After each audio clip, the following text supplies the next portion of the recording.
तो स्टार्ट करते हैं आज का सेशन रिप्रोडक्टिव सिस्टम। तो प्लांट्स का सारा सेगमेंट हमने देख लिया।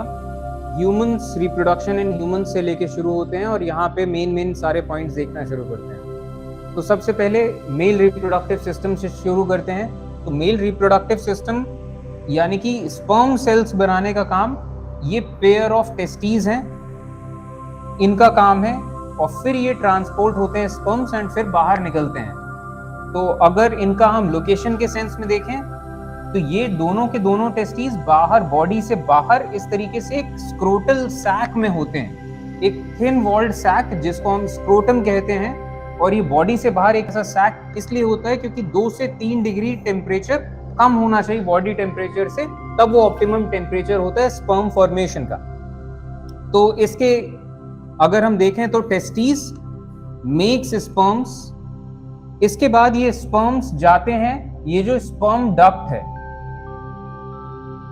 जिसको हम वास डिफरेंस या डक्टस डिफरेंस भी कहते हैं, ये स्पर्म सेल्स यहां बन के फिर इस डक्ट से ऊपर तक जाते हैं और फिर यहाँ पे इस पे कुछ ग्लैंड्स के सेक्रीशंस मिलते हैं, इन्हें हम कहते हैं एक्सेसरी ग्लैंड्स।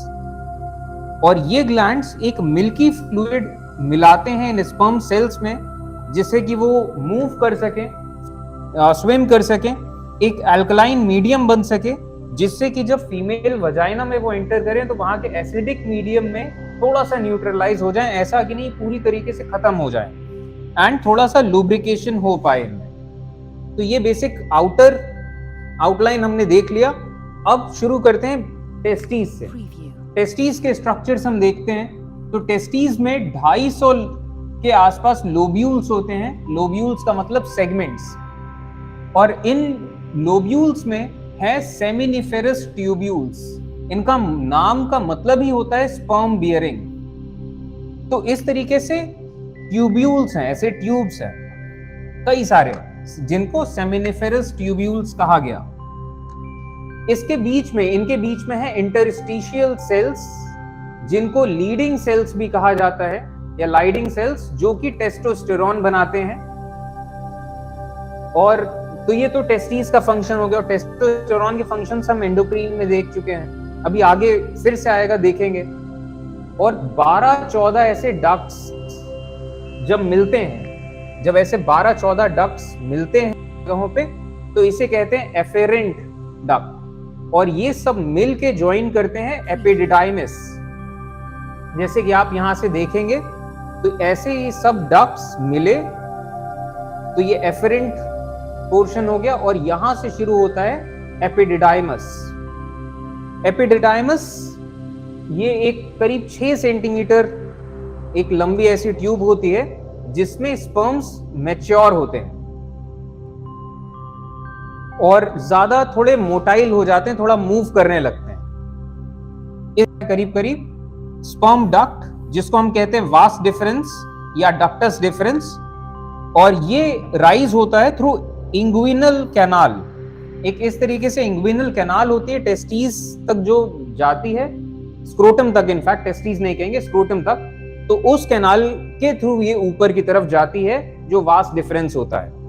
अब जब इंग्विनल कैनाल का जिक्र आया है कि हमारे एब्डोमेन में प्रेशर एंड ब्लड प्रेशर के चलते इंटेस्टाइन्स कई बार स्क्रोटम को दबाने लगती हैं, इस चीज को कहते हैं हार्निया, और इसका ऑपरेशन से पूरा इलाज करना पड़ता है। ठीक है, तो ये स्पर्म्स का बेसिक हमने देख लिया।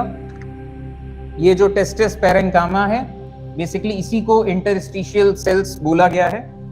और फिर यहां से फिर शुरू हो जाता है ये एपिडिडाइमस, एंड फिर वास डिफरेंस या डक्टस डिफरेंस भी हम इसे कह सकते हैं। और हार्निया कैसे होता है?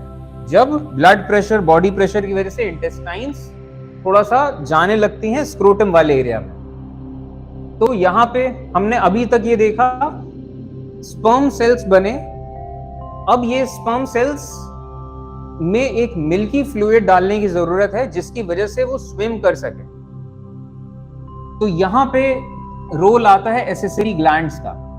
एसेसरी ग्लैंड्स में अगर हम देखते हैं, यहां से ये टेस्टीज से एपिडिडाइमस, एंड फिर ये वास डिफरेंस जो जा रहा है ये ऊपर की तरफ जाएगा, यूरेथ्रा के ऊपर से यहां पे फिर इसको, जैसे कि आप ये देख रहे हैं सेमिनल वेसिकल, ये जो ऑर्गन है, इसके बाद आप देखेंगे prostate gland and bulbo urethral gland.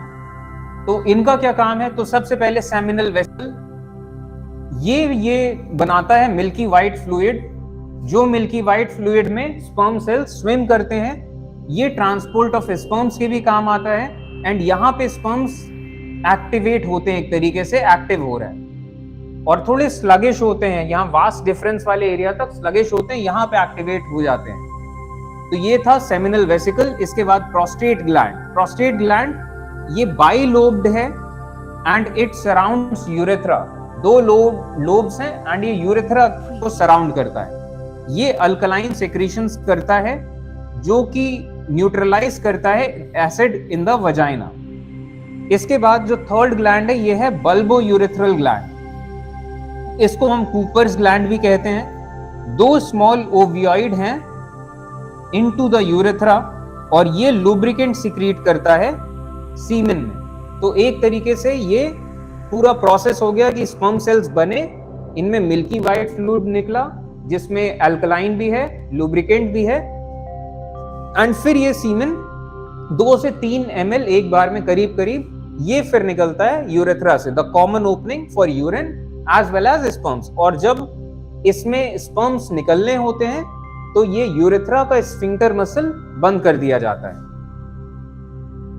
अब वहां से यूरेथ्रा से निकलने के बाद ये ज्वाइन करता है पेनिस पे, क्योंकि एक ही कॉमन ओपनिंग है यूरिन एंड सीमन दोनों के लिए। तो पेनिस कहां लाया करती है? In the front of scrotum. Cylindrical shape की है, हाईली वैस्कुलर। हाईली वैस्कुलर का मतलब इसमें ब्लड वेसल्स हैं, रिच सप्लाई ऑफ ब्लड। इसमें एक है इरेक्टाइल टिश्यू और वैस्कुलर स्पेसेस। इनका किस तरीके से काम होता है? ड्यूरिंग स्टिमुलेशन, और खास तौर पे सेक्सुअल स्टिमुलेशन की बात हो रही है, तो इस टाइम पे ब्लड फ्लो करता है पेनिस में and enters the vascular spaces. ये जो वैस्कुलर स्पेसेस है यहाँ पे एंटर करता है, जिसकी वजह से पेनिस रिजेक्ट हो जाती है, जिसको हम इरेक्शन कहते हैं। और ये जो एक्सपेंशन होता है, ये जो वैस्कुलर स्पेसेस में ब्लड आ गया और ये वैस्कुलर स्पेसेस एक्सपैंड हो गए, इस एक्सपेंशन की वजह से जो वेन्स हैं जो कि ब्लड को ले जाती हैं वापस, ये कंप्रेस हो जाती हैं। तो इसके चलते blood can not drain, blood वापस जा नहीं पाता है, तो यहीं पे पेनिस पे ही फ्लो करता रहता है। इसी वजह से इरेक्शन मेंटेन रहता है पेनिस का। ठीक है, तो ये पूरा मेल रिप्रोडक्टिव सिस्टम हमने देख लिया। अब आते हैं फीमेल रिप्रोडक्टिव सिस्टम की तरफ। तो फीमेल रिप्रोडक्टिव सिस्टम यानी कि एग्स या ओवम का बनना। तो ये 2 ओवरीज हैं, a pair of ovaries. In ovaries में होते हैं फॉलिकल्स, 10 से 20 लाख फॉलिकल्स। और एक बार जब ये साइकिल शुरू होता है यानी कि ये मेंस्ट्रुअल साइकिल की ये यूट्रस की लाइन ब्लड फ्लो के थ्रू चली गई और अब दोबारा से एग फॉर्मेशन होना है, तो फिर पिट्यूटरी ग्लैंड सिक्रीट करता है फॉलिकल स्टिमुलेटिंग हार्मोन, जिसके चलते 10-15 फॉलिकल्स ग्रो होने लगते हैं, जिसमें एक डोमिनेंट फॉलिकल निकल के आता है। वो फॉलिकल जब निकलता है तो पिट्यूटरी ग्लैंड फिर सिक्रीट करता है ल्यूटेनाइजिंग हार्मोन। इसके चलते ये फॉलिकल रप्चर करता है और एग रिलीज होता है। जब वो एग रिलीज होता है तो उसकी वजह से ये जो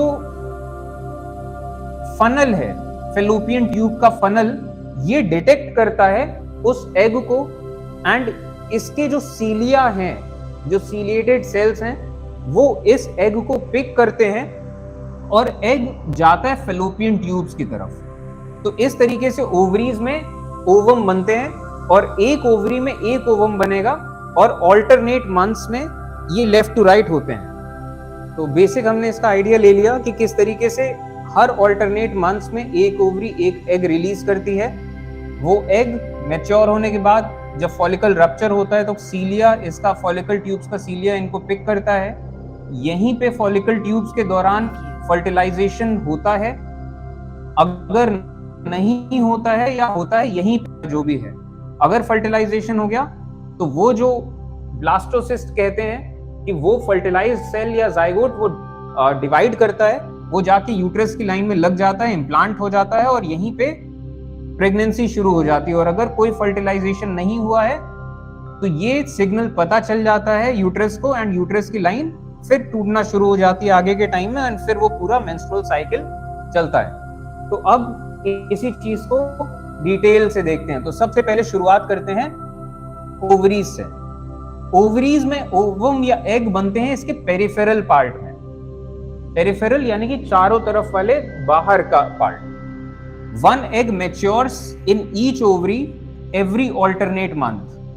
हर ओवरी, इस महीने यहां से एग निकलेगा, अगले महीने वहां से। मैच्योर्ड एग जो होता है इसको हम कहते हैं, आउटर कवरिंग जो इसकी है वो फॉलिकल है।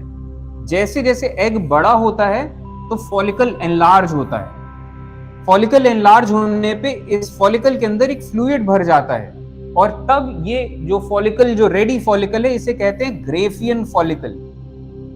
और ये फॉलिकल फिर ये प्रोड्यूस करता है एस्ट्रोजन,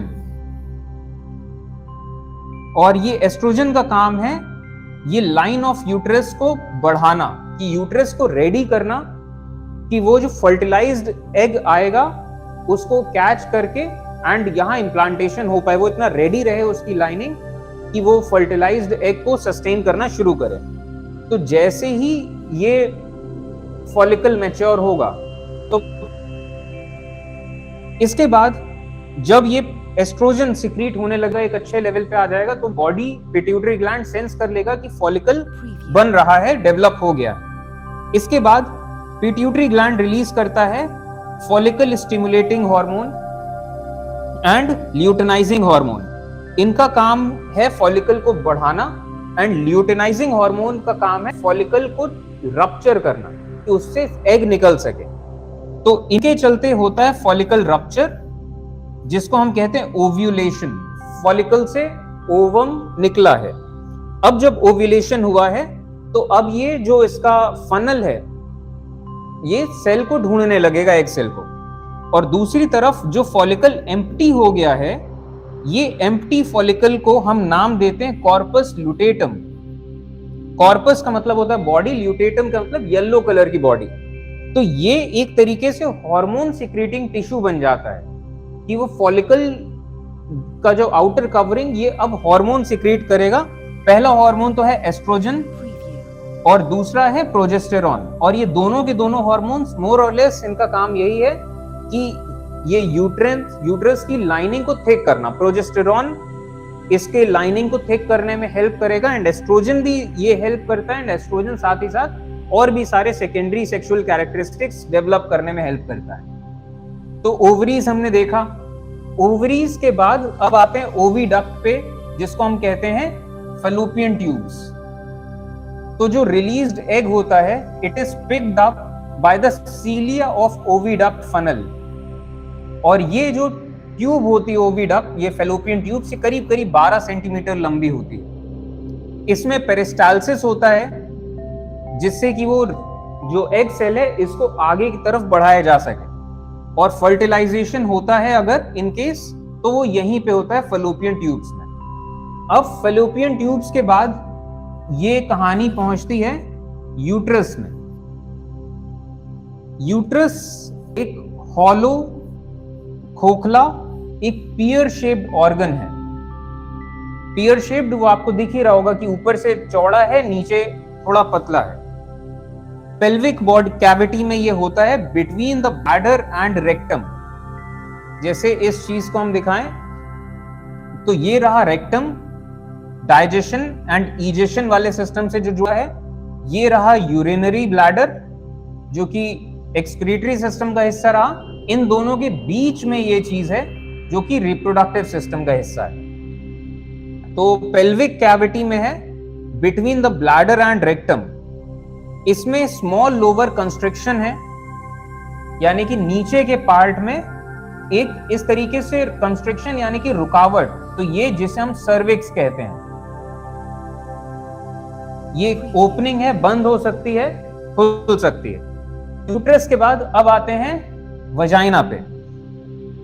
तो वजाइना एक मस्कुलर ट्यूब है 10 से 15 सेंटीमीटर लेंथ की, it receives the male penis. Male penis इस वजाइना में एंटर करती है एंड स्पर्म्स यहां से फिर सर्विक्स से आगे बढ़ते हैं।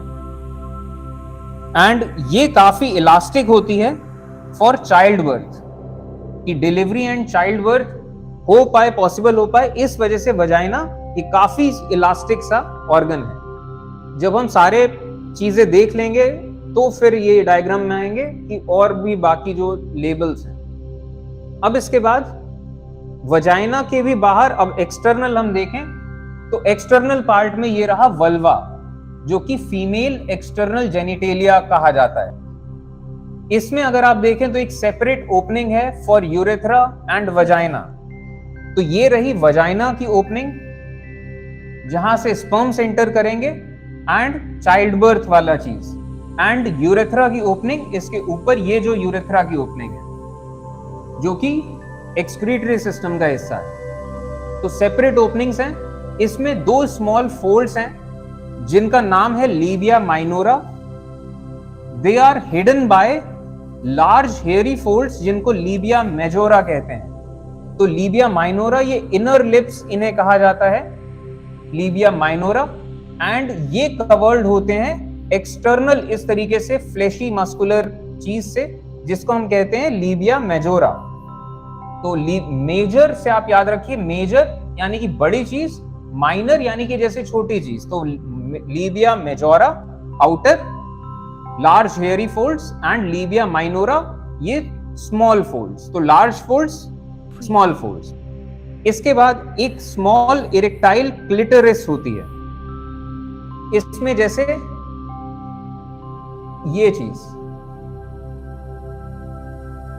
अगर ये एक्सटर्नल के सेंस में यहां पे हम जैसे देखते हैं ये फोल्ड्स हैं, अगर ये स्किन के फोल्ड्स को हम हटा दें इंटरनली कुछ इस तरीके से हमें नजर आता है। तो ये वजाइना की ओपनिंग, यूरेथ्रा की ओपनिंग, और ये क्लिटोरिस स्टार्टिंग का ये टॉप मोस्ट पार्ट होता है। क्लिटोरिस हाईली सेंसिटिव पार्ट है, हाईली सेंसिटिव क्योंकि इसमें नर्व एंडिंग्स बहुत ज्यादा हैं and it is equivalent to penis.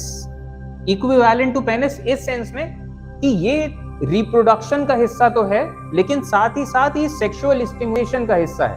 तो ये प्लेजर कहीं ना कहीं जुड़ा है इससे। तो सेक्सुअल इंटरकोर्स के दौरान प्लेजर फील हो पाए तो फील होने के लिए नर्व या नर्वस सिस्टम का जुड़ा होना जरूरी है। तो रिप्रोडक्टिव पार्ट में नर्वस सिस्टम होगा तभी आप वो प्लेजर फील कर पाओगे। तो पेनिस वहां पे हाईली वैस्कुलर है, बहुत सारे नर्व एंडिंग्स हैं, तो प्लेजर वहां से फील होता है। फीमेल्स में ये जो क्लिटोरिस है इसमें बहुत सारे नर्व एंडिंग्स हैं, तो ये इस वजह से बहुत सेंसिटिव है एंड इस वजह से ये प्लेजर गिविंग चीज है। इन बाकी सब चीजें तो ठीक, प्लेजर का सेंटर ये है क्लिटोरिस। ठीक है, तो ये रहा फीमेल रिप्रोडक्टिव सिस्टम। अब देखते हैं रोल ऑफ हॉर्मोन्स।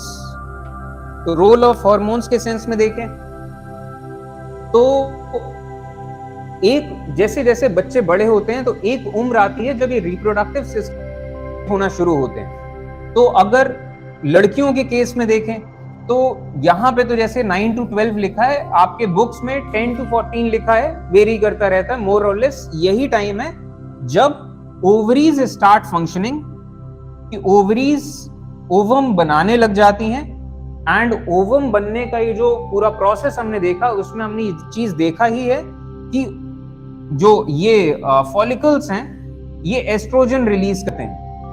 अब ये जो एस्ट्रोजन रिलीज होने लग जाता है इसकी वजह से सेकेंडरी सेक्सुअल कैरेक्टरिस्टिक्स डेवलप होना शुरू हो जाते हैं, कि जैसे वाइडनिंग ऑफ हिप्स, ये आवाज और डेवलपमेंट ऑफ ब्रेस्ट, ऐसे बहुत सारे सब सेकेंडरी सेक्सुअल कैरेक्टरिस्टिक, इसमें साइकी एंड ये बिहेवियर, ये सब चीजें भी आती हैं, फिजिकल एस्पेक्ट भी आते हैं। तो ये चीज रहा। और जब ये फॉलिकल, ये तो फॉलिकल ही एस्ट्रोजन बनाने लगेगा, फॉलिकल जब रप्चर होगा तो फॉलिकल से जब एग निकल जाएगा तो बचेगा कॉर्पस ल्यूटेटम, ये रिलीज करेगा प्रोजेस्टेरॉन। प्रोजेस्टेरॉन का काम है it prepares the uterus for embryo. और ये जो चीज है कि जहां पे सेक्सुअल रिप्रोडक्शन के ऑर्गन्स स्टार्ट हो जाते हैं, इस चीज को हम कहते हैं हम प्यूबर्टी का टाइम। यही चीज अगर हम लड़कों में देखें तो 10 से 13 साल की उम्र में इनकी प्यूबर्टी शुरू होती है, टेस्टीज बनाने लग जाते हैं टेस्टोस्टेरोन, जिसकी वजह से इनमें सेकेंडरी सेक्सुअल कैरेक्टरिस्टिक्स डेवलप होने लगते हैं कि इनके कंधे चौड़े होंगे, आवाज थोड़ी वो होगी, पर्सनालिटी, बिहेवियर, और फिर दाढ़ी मूंछ का आना, और वो फिजिक, वो पूरी तरीके से एक जियोमेट्री ऑफ द बॉडी, तो ये सब चीजें चेंज होना शुरू होंगी। तो ये मेल्स की प्यूबर्टी है, ठीक है। और अगर आप फीमेल्स में देखें कि इनकी कमर क्यों चौड़ी होती है, इनका कंधा क्यों चौड़ा होता है, तो लड़कों का कंधा वो फिजिकल स्ट्रेंथ के सेंस में चौड़ा होता है, लड़कियों की कमर चौड़ी होती है to help in child birth, ठीक है। क्योंकि चाइल्ड बर्थ जब होता है एक्चुअली तो समझ में आता है कि अच्छा बेटर चीज है। और एक और चीज, अगर हम इवोल्यूशन ऑफ ह्यूमंस देखें तो हमारा ब्रेन, तो हम कहते हैं ब्रेन डेवलप होता रहा, ब्रेन बड़ा होता रहा। हम सारे जानवरों में जितने भी जानवर हैं, इंसानों का ब्रेन सबसे बड़ा है, एंड साइज एंड वॉल्यूम सबसे ज्यादा है उस सेंस में। अगर खासतौर पे लैंड मैमल्स उस सेंस में देखें, आप ब्लू व्हेल से कंपेयर ना करें तो इसके नतीजे में ये क्रेनियम बड़ा हुआ है, और क्रेनियम बड़ा हो रहा है तो ऑब्वियसली चाइल्ड बर्थ, चाइल्ड तो वहीं से निकलेगा, कमर से ही निकलेगा। तो ये एक नेचुरल रीजन है कि कमर चौड़ी होती है, ठीक है। अब primary and secondary sexual characteristics का जिक्र आया है तो इसका देखते हैं और क्या क्या पॉइंट्स हैं। मेल्स में एक तो हो गया प्राइमरी सेक्स कैरेक्टरिस्टिक्स, जिसमें हो गया growth of scrotum and testis, hormones का सिक्रीशन हो जो कि स्पर्म प्रोडक्शन से जुड़े हैं, एंड पेनिस का ग्रोथ हो। तो ये प्राइमरी सेकेंडरी मतलब ये सेक्स कैरेक्टरिस्टिक्स हो गया। अब सेकेंडरी देखते हैं, बॉडी एंड फेशियल हेयर्स, दाढ़ी मूंछ का आना, ज्यादा मसल मास डेवलप करना, थोड़ी सी ज्यादा हाइट बढ़ना, एंड ब्रॉडनिंग शोल्डर्स, कंधे चौड़े होना। इसके अलावा सिमिलरिटीज के सेंस में प्यूबिक हेयर्स, रिप्रोडक्टिव पार्ट्स के आसपास बाल आने शुरू होते हैं, ऑयली स्किन, क्योंकि ये जब हार्मोन सिक्रीट होते हैं इसी के नतीजे में जो ग्लैंड्स हैं यहाँ पे ऑयली स्किन होती है, और फिर कील मुहासे और ये सब चीजों का, वॉइस इनकी डीप होती है, acne, increase in height, increase in body order, कि बॉडी से एक पर्टिकुलर महक जैसे बॉडी ओडर आना शुरू होता है।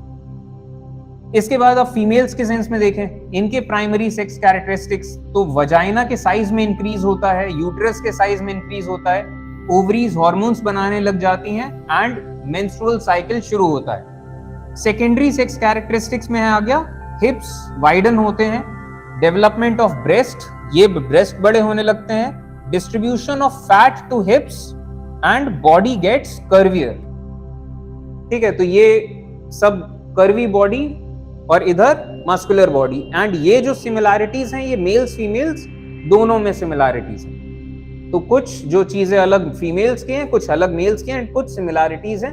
तो ये सब primary and secondary sexual characteristics हो गए। अब देखते हैं मेंस्ट्रुअल साइकिल। तो मेंस्ट्रुअल साइकिल के सेंस में अगर हम देखें तो मेंस्ट्रुअल एज शुरू होती करीब करीब 13 साल से, और ये जाती करीब करीब 45 से 50 साल की उम्र तक। तो शुरुआत जब होती है मेंस्ट्रुअल साइकिल की, इसे कहते हैं मेनार्क, और जब ये उम्र हो जाने के बाद ये एंड होती है, इसे कहते हैं मेनोपॉज। और ये मेंस्ट्रुअल साइकिल 28 डेज की साइकिल होती है, और इसके अलग अलग फेजेस होते हैं। तो जैसे पहला फेज हम देखना शुरू करते हैं, पहला फेज है मेंस्ट्रुअल फेज। यहाँ पे ब्लड फ्लो होना शुरू होता है, यूट्रस की वॉल्स टूटना शुरू होती है, एंड ब्लीडिंग शुरू होती है। ये 3 से 5 दिन का प्रोसेस है शुरुआत के, first day to third day या first day to fifth day, 3 से 5 दिन का प्रोसेस है। शेडिंग ऑफ एंडोमेट्रियम, जो यूट्रस की इनर लाइनिंग होती है, इसको कहते हैं एंडोमेट्रियम। और इधर यूट्रस की लाइनिंग टूट रही होती है, दूसरी तरफ ओवरीज नए फॉलिकल्स बनाने लग जाती है, और नए फॉलिकल्स में जो एक फॉलिकल सबसे ज्यादा डोमिनेटिंग होगा उसको चुना जाएगा, बाकी सारे फॉलिकल्स खत्म हो जाएंगे। तो ये तो रहा मेंस्ट्रुअल फेज। और मेंस्ट्रुअल फेज के सेंस में हम देखें तो यहाँ पे एस्ट्रोजन लेवल, एस्ट्रोजन ये पिंक वाली जो चीज है ये आप देख रहे हैं काफी लो लेवल की है, और बाकी ये blue FSH follicle stimulating hormone ये थोड़ा सा बढ़ा है यहाँ पे हल्का सा, कि जिससे कि स्टार्टिंग के फॉलिकल्स को डेवलप करना शुरू किया जा सके और पता चले कि डोमिनेंट फॉलिकल पता चल जाए कि बेस्ट फॉलिकल इनमें से कौन सा है। तो अभी सारे हार्मोन्स कम है और एस्ट्रोजन और ये प्रोजेस्टेरॉन इनकी कमी की वजह से यूट्रस की लाइनिंग सपोर्ट नहीं कर पा रही है, क्योंकि और सपोर्ट नहीं कर पा रही है तो टूट के ब्लड के साथ निकल रही है। अब सेकेंड फेज फॉलिकुलर फेज, ये शुरू होता है डे 5 से लेके डे 12 तक करीब ये चलता है, कि जब मैच्योर्ड फॉलिकल और बड़ा हो रहा होता है एंड फाइनली ओव्यूलेशन होगा। तो इसमें इस दौरान होता है फॉलिकल ग्रोज, फॉलिकल बढ़ता है, और जब फॉलिकल बढ़ता है तो ये एस्ट्रोजन रिलीज करता है, और जब एस्ट्रोजन रिलीज होगा तो पिट्यूटरी को पता चल जाएगा कि डोमिनेंट फॉलिकल एक बन गया है, तो अब बाकी फॉलिकल्स के सेंस में बाकी फॉलिकल्स कम हो जाएंगी। एस्ट्रोजन जब बढ़ेगा बॉडी में तो एस्ट्रोजन हम देखते हैं, एस्ट्रोजन यहां के बाद ये रहा करीब करीब फर्स्ट फेज, इसके बाद यहां से एस्ट्रोजन बढ़ता चला जाता है और जो फॉलिकल स्टिमुलेटिंग हार्मोन है वो आगे फिर कम होता चला जाता है। ठीक है, कि फॉलिकल डोमिनेंट फॉलिकल बन गया, धीमे धीमे से वो ग्रो हो रहा है, एंड इधर एस्ट्रोजन के चलते एस्ट्रोजन यहां तक तो ये पहला मेंस्ट्रुअल फेज की ब्लीडिंग हुई, और एस्ट्रोजन बढ़ेगा तो ये धीमे धीमे से यूट्रस की लाइनिंग को सिग्नल करेगा कि रेडी रहे फर्टिलाइज्ड एग के लिए।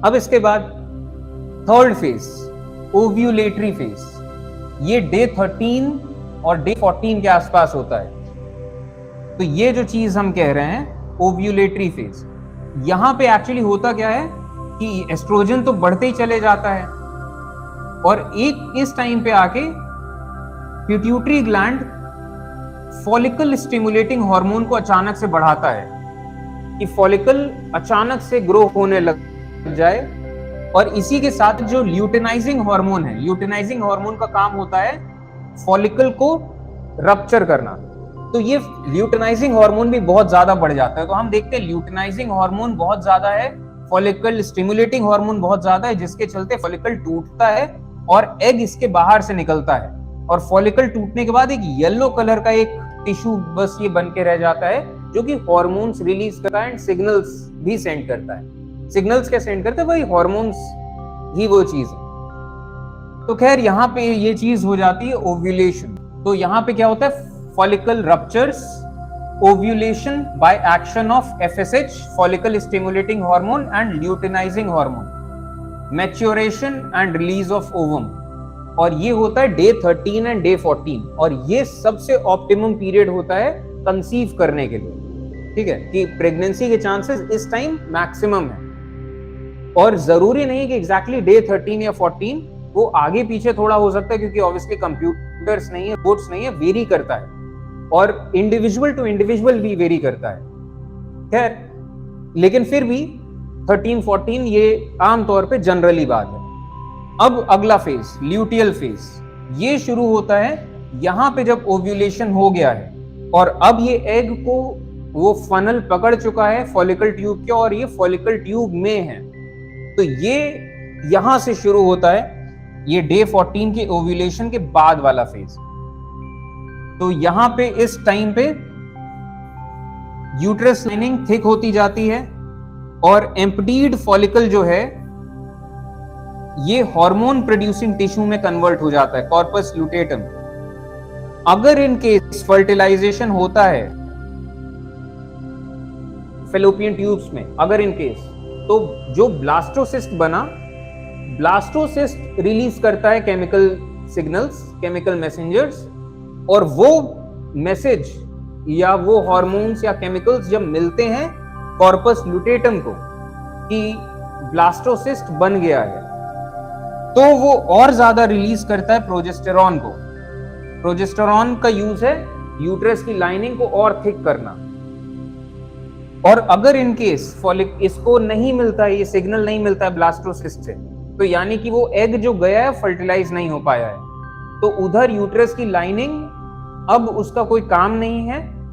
और जब अगला साइकिल आएगा एग का, तो तब तक कि वो किसी काम की नहीं रहेगी, तो अब उसको निकाल दिया जाए बॉडी से। तो यहां पे इफ फर्टिलाइज तो प्रोजेस्टेरॉन वो सिक्रीट करता रहता है, और इफ नॉट, अगर फर्टिलाइजेशन नहीं हुआ है तो ये डिसइंटीग्रेट हो जाता है, टूट जाता है ये फॉलिकल, और जिसके नतीजे में स्टॉप्स द प्रोजेस्टेरॉन। और जब प्रोजेस्टेरॉन ये रिलीज करना बंद कर देता है फॉलिकल, तो ऑब्वियसली यहां पे जैसे हमने देखा सर्ज ऑफ ल्यूटेनाइजिंग हार्मोन हुआ था, इसके बाद फिर से ल्यूटेनाइजिंग कम हो गया, फॉलिकल स्टिमुलेटिंग हार्मोन फिर से बहुत कम हो गया, क्योंकि अब फॉलिकल्स का हमें कोई ऐसा यूज नहीं है। एस्ट्रोजन बढ़ा था, एस्ट्रोजन फिर कम हुआ, और यहां से प्रोजेस्टेरॉन बढ़ता चला जाता है। और यहां पे अगर सिग्नल तब तक मिल गया कि फर्टिलाइजेशन हुआ है तब तो ठीक है, नहीं तो प्रोजेस्टेरॉन फिर से डाउन हो जाता है एंड ये एस्ट्रोजन फिर से डाउन होता है, क्योंकि एस्ट्रोजन एंड प्रोजेस्टेरॉन ही ये रिलीज करता है, और जब ये रिलीज करता है तो पिट्यूटरी को भी पता चलता है और वो भी हेल्प करेगा। तो जब ये रिलीज नहीं होते हैं, जब प्रोजेस्टेरॉन भी डाउन है और ये एस्ट्रोजन भी डाउन है, इसके नतीजे में ये अगेन वो साइकिल यहीं से आती कि अब इतने डाउन है प्रोजेस्टेरॉन एंड एस्ट्रोजन कि यूट्रस की लाइन फिर से टूटने लग जाएगी, और ये फिर अगला साइकिल शुरू हो गया। इसको टोटल कहते हैं ल्यूटेल फेज। डे 15 से लेके शुरू होता है डे 28 तक करीब करीब, ठीक है। तो मेंस्ट्रुअल साइकिल एस्ट्रोजन मिनिमम पे होता है, पिट्यूटरी फॉलिकल स्टिमुलेटिंग हार्मोन छोड़ता है, और इसी बीच फिर जब ये फॉलिकल डोमिनेंट फॉलिकल बन जाता है तो एस्ट्रोजन और रिलीज करने लग जाता है। फिर पिट्यूटरी छोड़ता है ल्यूटेनाइजिंग हार्मोन, जिसका काम है फॉलिकल रप्चर करना, एंड ये फिर बचता है कॉर्पस लुटेटम, प्रोजेस्टेरॉन रिलीज करता रहता है। फर्टिलाइजेशन हो गया तो अच्छी बात है, अगर नहीं हुआ तो ये डिसइंटीग्रेट हो जाता है, प्रोजेस्टेरॉन बंद हो जाता है, तो यूट्रस की लाइन टूट जाती है, ठीक है, जैसा कि हम ये पूरा नीचे भी देख पा रहे हैं। तो ये ओव्यूलेशन, ये पूरा मेंस्ट्रुअल साइकिल एंड नीचे यूट्राइन साइकिल। अब फर्टिलाइजेशन,